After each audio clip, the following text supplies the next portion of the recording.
Обвинител, дали истражувате дека можеби тоа што го обезбедувала оваа фирма Рубикон била причината зашто државата во ниту еден момент не постапува со затварање на таа дискотека? Не знам, прашање уште еднаш не ми е јасно.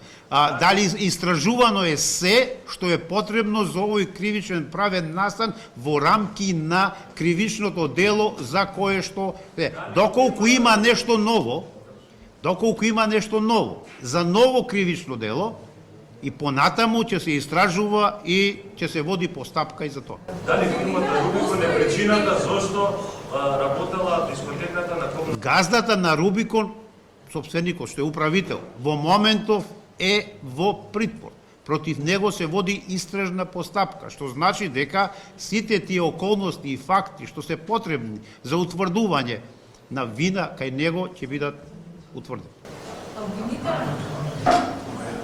Колегата предходно сакаше да праша и тоа ја интересира и целата јавност. Сите ние се прашуваме како оваа дискотека надвор сите законски норми функционирала толку долго време. Дали во случајов за последниот период била таа во некаква заштита од власта, бидејќи факт е дека главниот собственик на Агенцијата за обезбедување Рубикон, кој е неодамна беше приведен и отворена и за него истрага, е уствари многу близок и члене на ВМРО-ДПМН и бивши неизин.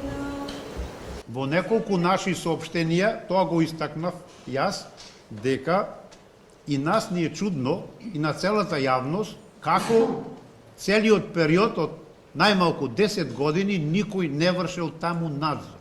Во однос на ова, вие што тврдите дека наводно бил заштитен од власта, во овој период, од 2012 до настанот се менувале повеќе власти, тоа ми е во моментов јавното обвинителство се уште го нема докажано.